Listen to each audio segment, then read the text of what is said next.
Good morning, students. Welcome back to Atmiya Green School. I am Afrin Syed, your social studies teacher. Today we are going to start with our book, Our Past 1. Okay?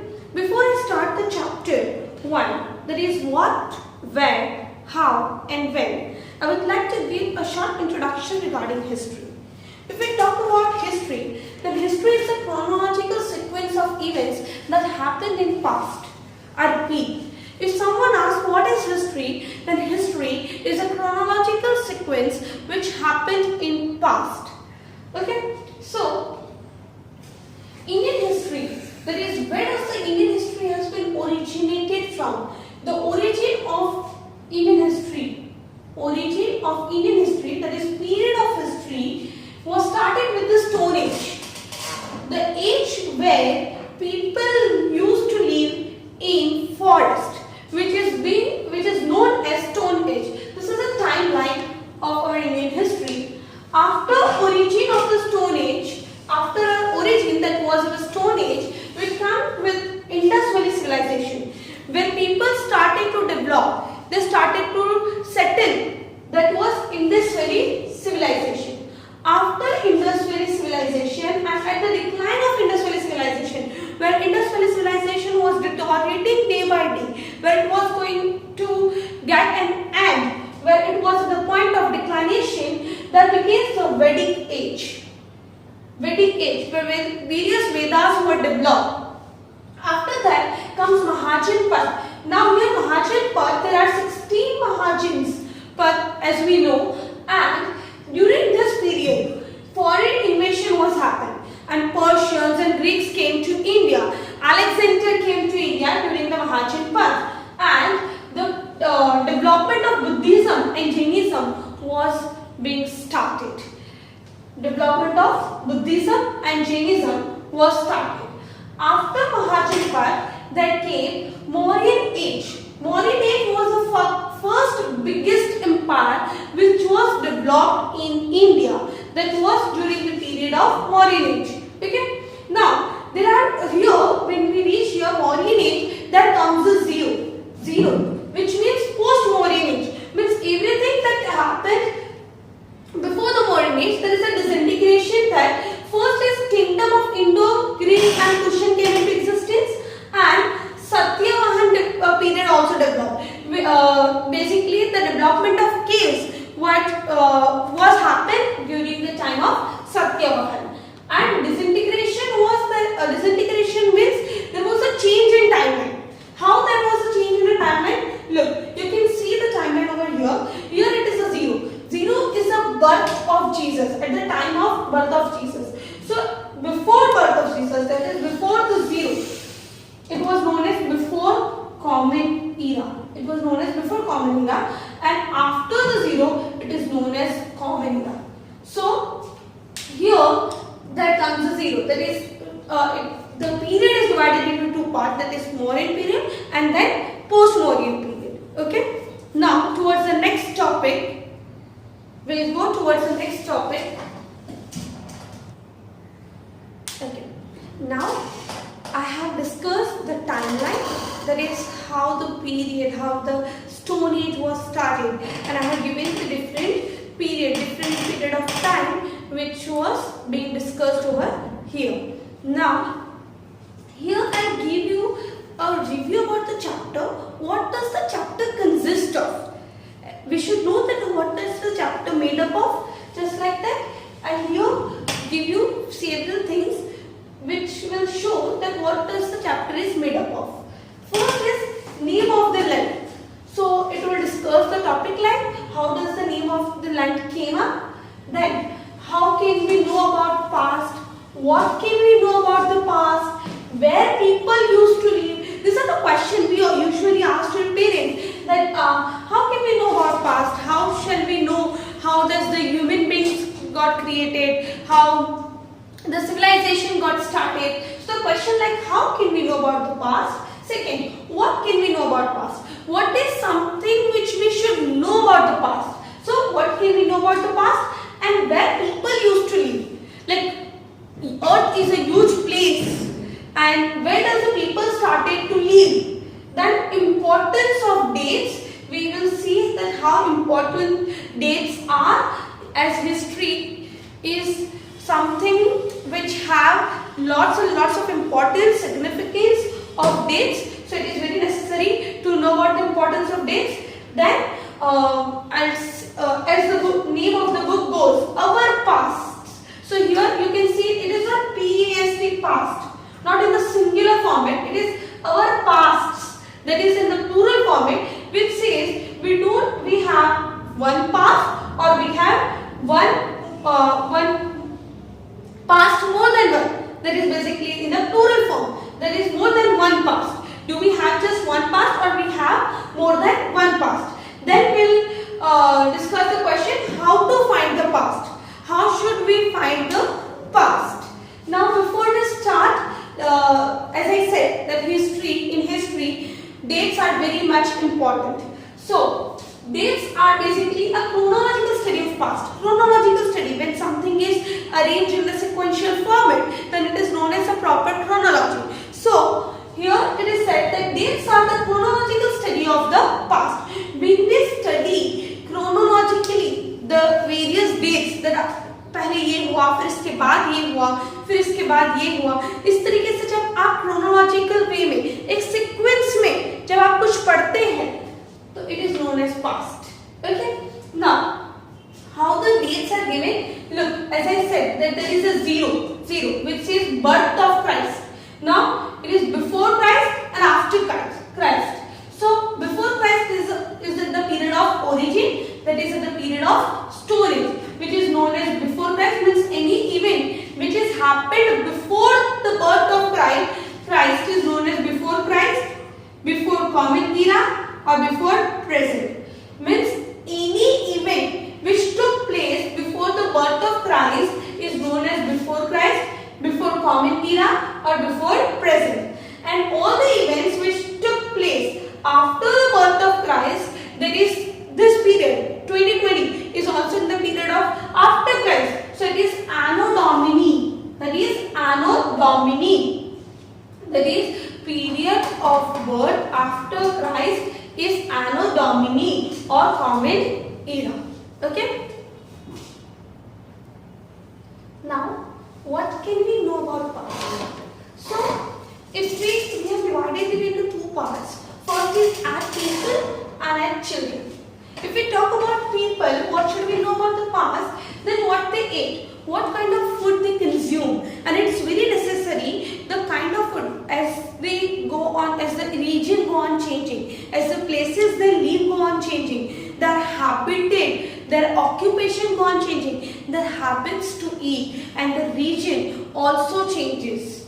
Okay, so what they ate varies from the place they live, the kind of occupation they carry out. Okay. Now, what kind of clothes they wear? Of course, clothes also varies, just like the kind of clothes which are being wear in Gujarat and the kinds of clothes which are being wear in Jammu Kashmir has a lot of difference because of the atmosphere, because of our geographical conditions. Okay. So that what kind of clothes we wear also varies. This will be also discussed in each chapters.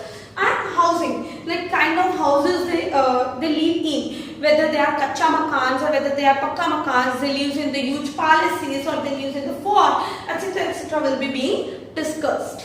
Then lives and occupation of the people, like how they are going to earn, how they are going to civilized, how they are getting settled, and what kind of occupation were being carried out. So the first occupation was being started with the hunting, that people used to go in forest and hunt their food by hunting the animals, basically, which we say is the shikar karna. So they go into forest and they have shikars, and from there they consume their food. Then there comes the herders. Herders is basically known as domestication of the animals. When there is domestication of the animals, it is known as herders, because herders are basically someone who do the domestication of animals, which means they have some domestic animals with them, and those domestic animals basically only arise when there agriculture carried out. Okay. Then some people have went through musician, some were farmers, some were artists and rulers, priests, merchants, scientists, and from here you can see that the different section of the society got into existence. There were different sections of the society where different class of people carrying out different kinds of job, carrying out different kinds of works was being started. Now here children used to play songs, they used to listen to stories, and they used to play different kind of plays which helps them in learning processes. Okay, so this was about what can we know about the past, what are the things which we should know about the past. Now the other question is, where do people live? You can see that there is a map given on the page 2. There is a map given here. There is a map given here. I cannot draw the map as I am not very much good with the drawing, students. You have to refer to your textbook.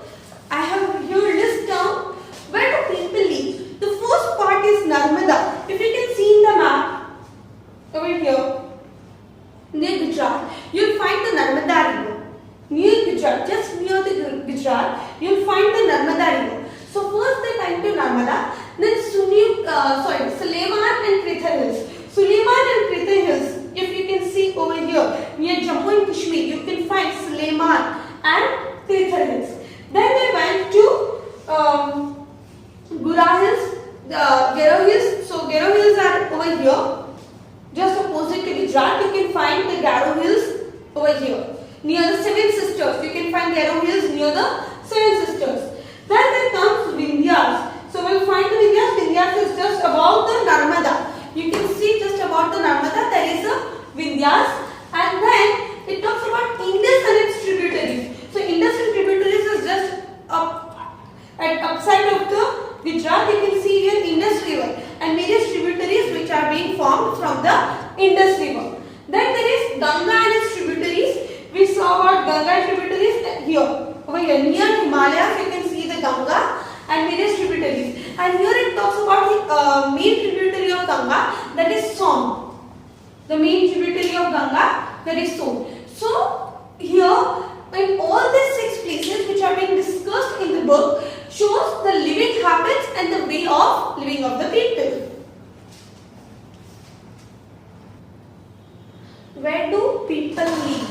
The first part of where do people live, there is Narmada. It begins from Narmada. Narmada. So Narmada and the way of life.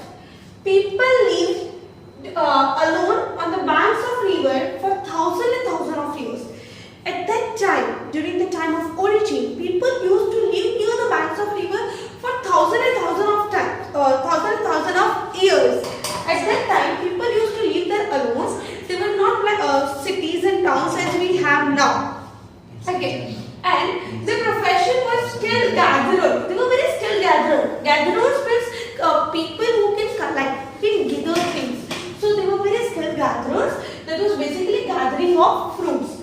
From where and the profession was like they collect fruits, roots, forest products. They used to collect fruits and roots and other forest products, and they had a very vast knowledge in plant life, and they do animal hunting as well. So basically they were the skilled gatherers. They used to gather the food. From where does they used to gather the food? They used to go in the forest and get their food. And here it is said that they have very vast knowledge of plant and life. Why is said this? Because in plants, in forest, you can see there are 2 types of plants. First is edible. Edible is a kind of plants or fruits or something which you can eat, which is not poisonous, and the other is poisonous. So they have that skill, they have that ability to identify the kind of food, to identify whether the food is edible or whether it is a poisonous. So both the things they have. So here it is mentioned that they have very vast knowledge of plant life, and then lastly it says that they were very good with animal hunting. They were very good with animal hunting. They used to hunt animals and they used to have their livelihood through this. And at that time there was a system of barter system where they used to exchange.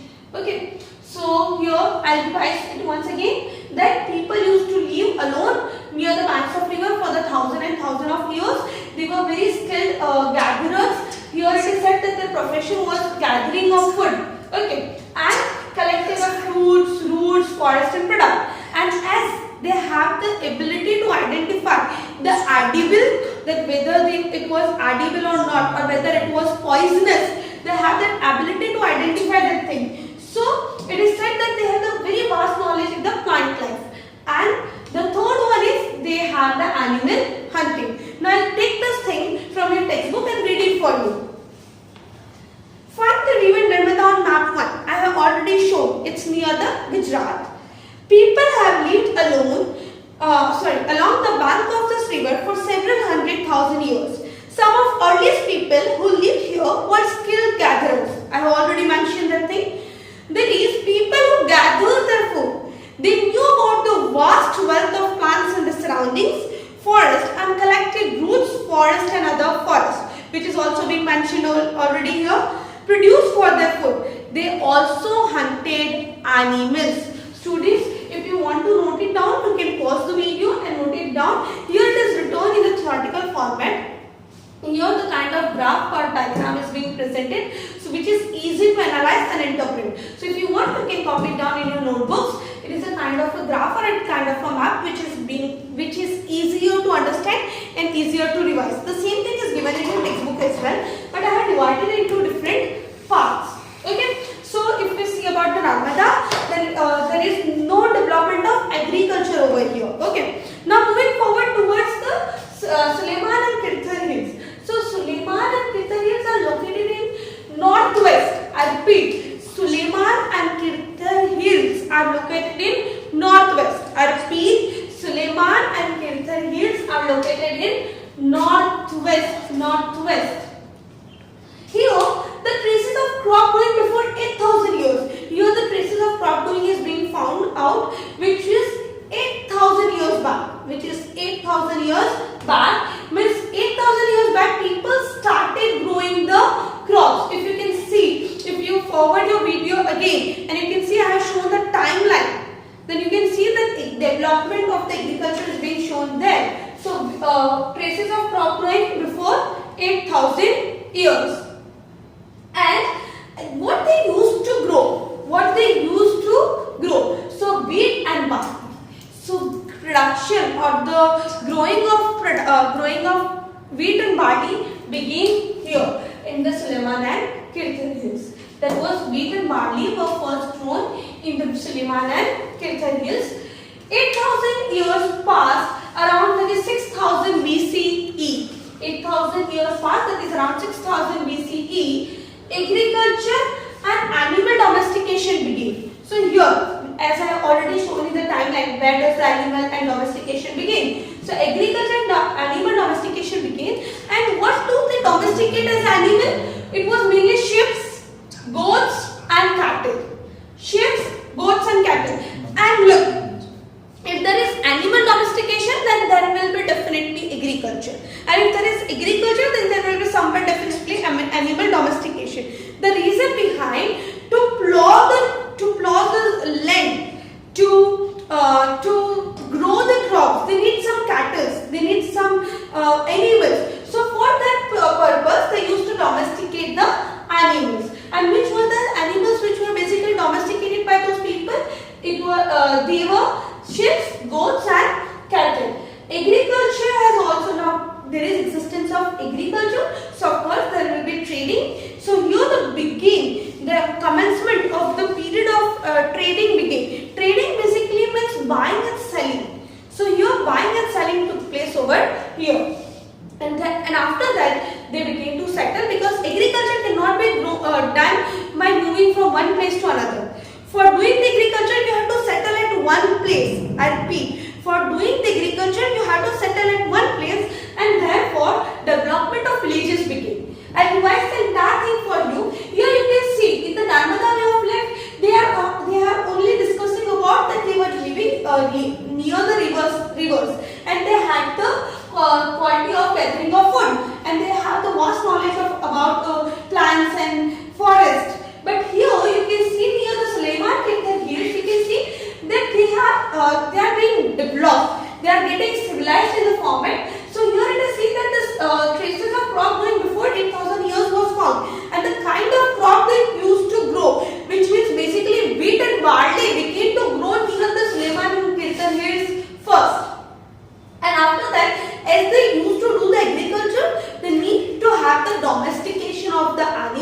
that is they started domesticating the animals because they were doing agriculture. And the other thing which because of agriculture happened, that was the development of villages. Because agriculture is something which cannot be done by moving around in the corner of the world. For that you have to settle at one place, and by getting settled at one place they have started doing the agriculture, and here the development of villages began. I read it for you from the textbook, students. Now find the Sulayman and Kirthar hills. I have already shown Sulayman and Kirthar hills, and it is now more easier as you know that Sulayman and Kirthar hills are in the northwest. I repeat, they are in the northwest. Some of the areas where women and men first began to grow crops such as wheat and barley about 8,000 years ago are located here. People also began rearing animals like sheep, goat and cattle, and villages were also being settled. Now after this we locate the Garo hills.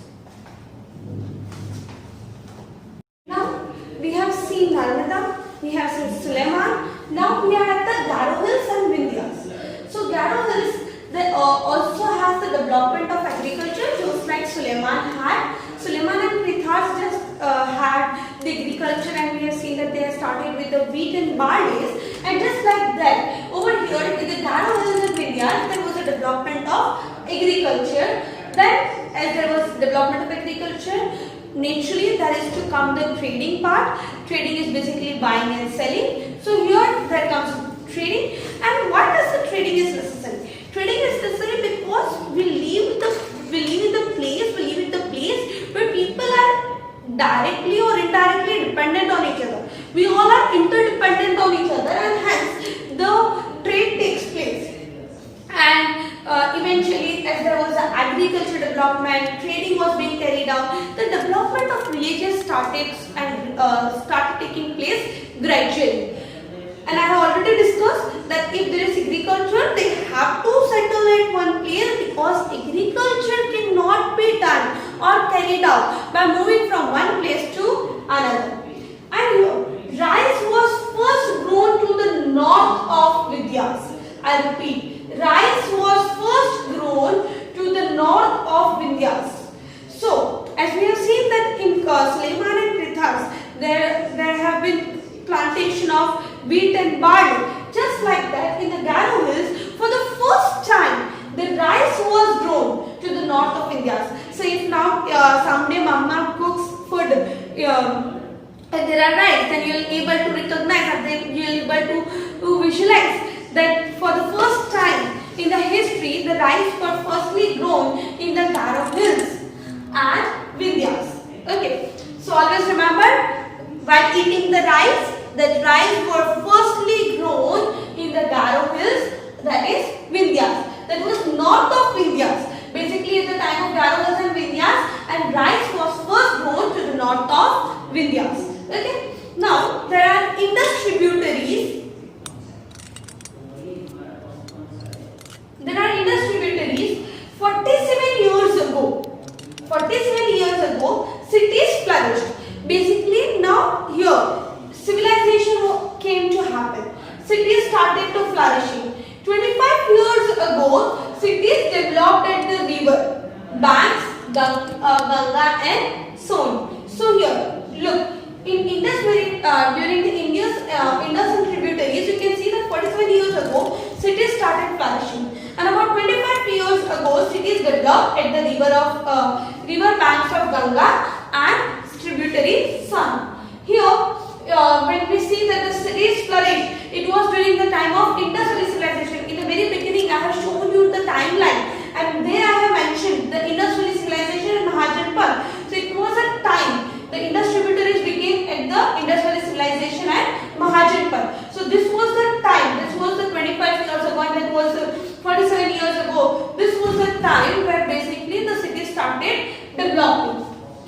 After that, area of South Ganga, there came a very powerful kingdom, that was Magad kingdom, where Chandragupta Maurya, if you can remember, if you have ever heard Chandragupta Maurya, Chanakya, who was Chanakya was the disciple Maurya. And here Magad was developed, and it was a very powerful kingdom during that period of time. Slowly and gradually kingdom started developing in other regions too, and it takes place of the trade and commerce. Then eventually there become the urbanization. Urbanization means development of cities, development of towns. When there is development of towns and cities, then it is known as urbanization. So after trade and commerce begins, there begins the urbanization. We have seen that there was a settlement of villages, and then after it started with the urbanization. Then people started migrating, people started traveling. Okay, now I'll take it from the book. Locate the Garo hills to the northeast and Vindhyas in the central India. There were some of other areas where agriculture developed. The places where rice was first grown to the north of the Vindhyas. Trace the river Indus and its tributaries. Tributaries are smaller rivers that flow into larger rivers. Tributaries are basically small rivers that eventually flows into the large rivers. About 47 years ago, some of the earliest cities flourished on the banks of these rivers.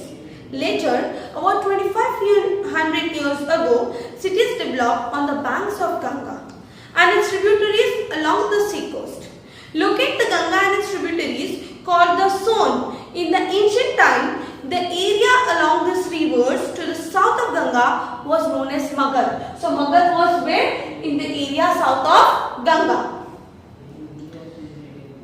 Now lying in the state of Bihar. Now basically it is in Bihar. Its rulers were very powerful and set up a large kingdom.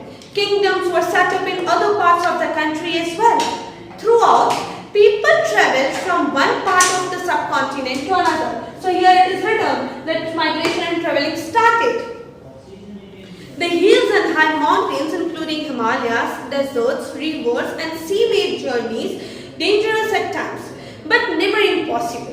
So man and women moved in search of livelihood. Now gradually we have started searching for the livelihood, as also to escape from natural march, that is natural disasters like floods and drought.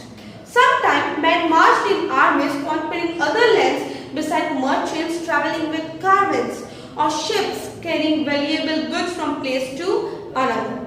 And religious teachers walked from village to village, town to town, stopping to offer instruction and advice of the way. Like everyone was, different sectors of the people, different people carrying out different kind of occupation, were doing their own part of road. Finally, some people perhaps travel driven by spirit of adventure, wanting travel driven and exciting places. Few people go and travel in the search of adventure. They find it interesting. वो होता है ना, आज कुछ तूफानी करते वाले kind of people. So it was not like that now we have dew, and just because now we are drinking dew, we have that energy of आज कुछ तूफानी करता है. Years back, when humans have started civilizing, at that time also they have the spirit of आज कुछ तूफानी करते. So they were the kind of people who used to travel with the purpose of adventure. There were saints and priests which used to travel from one place to another with the purpose of advising and propagating the religious beliefs. And there were teachers who used to acknowledge the people. There were soldiers and armies accommodating places and lands. Okay. So all this led to the sharing of ideas between the people. So here I stop the class, and in the next class we'll discuss about why do people travel nowadays and various names of land and other few things. Okay. Hope I was fair enough with you all and I have made sense to you all. Stay safe, stay happy, have a good day. Thank you so much.